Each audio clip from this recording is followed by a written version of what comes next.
എടാ എന്തായാലും നമുക്കൊരു 4 അല്ലെങ്കിൽ 6 മാർക്കിന് +2 പരീക്ഷയിൽ അറബിക് എക്സാമിൽ ചോദിക്കുന്ന ഒരു ക്വസ്റ്റ്യനാണ് ഈ മുഷബ്ബഹ്, മുഷബ്ബഹ് ബിഹി, അദാത്തു തശ്ബീഹ്, വജൂഹ് ശബ്ബഹ് എന്ന് വെച്ച് കഴിഞ്ഞാൽ ഒരു വിഷയത്തെ ഒരു വിഷയവുമായി കമ്പയർ ചെയ്യുമ്പോൾ എന്തിനെയാണോ കമ്പയർ ചെയ്യണത് മുഷബ്ബഹ് എന്ന് പറയും, എന്തിനോടാണ് കമ്പയർ ചെയ്യണത് അതിന് മുഷബ്ബഹ് ബിഹി എന്ന് പറയും, എന്ത് അക്ഷരം ഉപയോഗിച്ചുകൊണ്ടാണ് കമ്പയർ ചെയ്യുന്നതിന് അതിന് അദാത്തു തശ്ബീഹ് എന്ന് പറയും, എന്ത് വിഷയമാണോ കമ്പയർ ചെയ്ത് പറയുന്നത് അതിന് വജൂഹ് ശബ്ബഹ് എന്ന് പറയും. പക്ഷേ ഇതൊന്നും അറിയില്ലെങ്കിലും ഈസി ആയിട്ട് നമുക്ക് എന്ത് ചെയ്യാം, മാർക്ക് സ്കോർ ചെയ്യാം, ഐഡിയ പറയാം. എല്ലാത്തിലും അദാത്ത് തശ്ബീഹ് നിങ്ങൾക്ക് വരൽ കാഫ് എന്ന അക്ഷരമായിരിക്കും. ധൈര്യമായിട്ട് അദാത്ത് തശ്ബീഹിൻ്റെ കാര്യങ്ങൾ കാഫ് എന്ന് എഴുതിക്കോളും. ആ കാഫ് കിട്ടിയാൽ നമുക്ക് നല്ല സുഖമാണ്.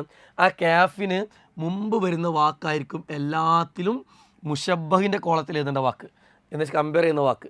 കാഫിനോട് ചേർന്ന് വരുന്ന വാക്കായിരിക്കും എല്ലാത്തിലും മുഷബ്ബഹ് ബിഹി എന്നുള്ള വാക്ക്. എല്ലാത്തിലും ഏറ്റവും ലാസ്റ്റ് വരുന്ന വാക്കായിരിക്കും വജഹു ശബ്ബഹ് എന്ന് പറയുന്ന ടോപ്പിക്കായിട്ട് വരുന്ന വാക്ക്. ഈ ട്രിക്ക് ഉപയോഗിക്കുക.